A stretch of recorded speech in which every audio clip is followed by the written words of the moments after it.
Hi everyone, so in this video you will learn about read-only property, static property and static functions. Let's create a class first. So it will be our employee class. In this class we'll have one property. So let's make it name. Type will be string. We need a constructor.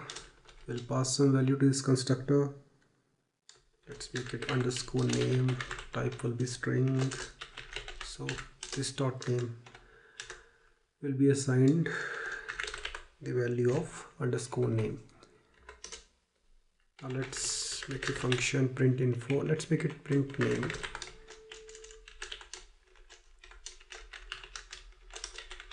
We'll simply console log the name. Okay.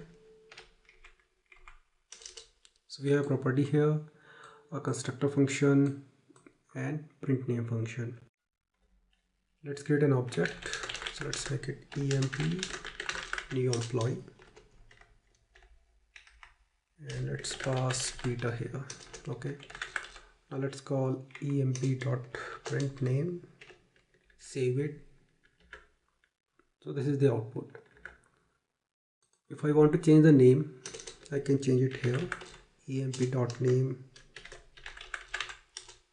Let's make it marks. So we are passing beta here, but later we are changing the value here. So we'll get marks in return, not beta. Just save it. See. Now if I'll make it read-only property, then I can only read the value, but I cannot do the assignment like this. The only assignment that is possible, you can do it here via the constructor. And you can see we are getting error here. And this error is cannot assign to name because it's a constant or a read-only property. Now let's see how to use static properties. Just delete this thing also. So we'll have a static property. Let's make it count.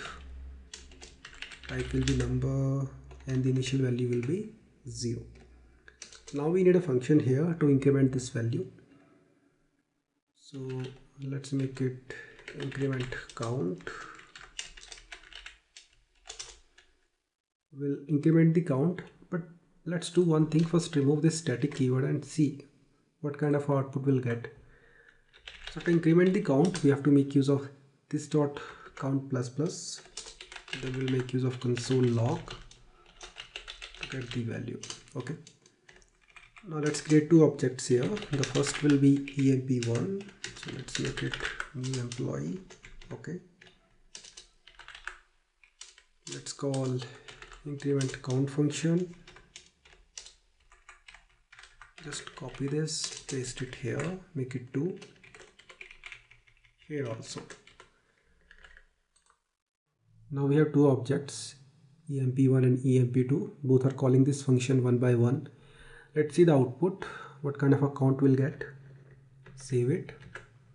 See, the output is 1 1. So basically they are not sharing the same value here. To make them share the same value, you have to make use of static keyword here. Okay. And when you make use of static keyword, you don't need to make use of this keyword. Then you will make use of class name, employee.count plus plus. Same goes here. Just put it here. Okay. Now both objects emp1 and emp2 sharing the same property. Now this is incrementing by 1. So we'll get 1 here. Then we are again incrementing using the another object which is emp2. So it will be 2. Now just save it and this is the output. If I'll create one more object, let's make it emp3. So we are basically incrementing this static property 3 times and that is being shared by all these 3 objects.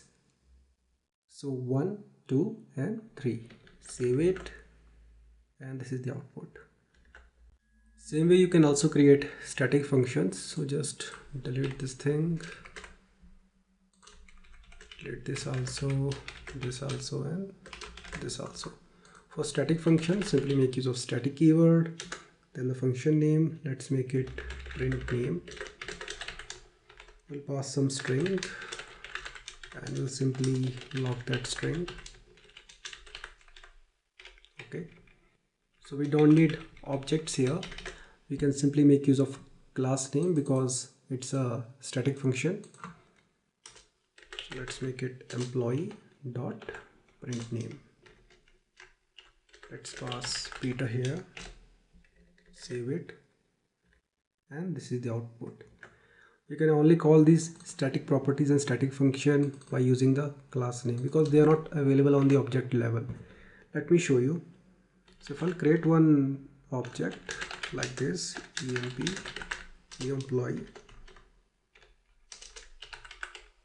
dot, you can see we are not having any function or property available. If I'll make some property here, let's not make it static, let's make it name string.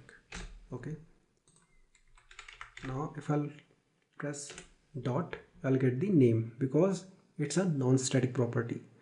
If I'll put static here, you will not see it, see, but if I'll use a class name employee dot, I'll get name here and print name here.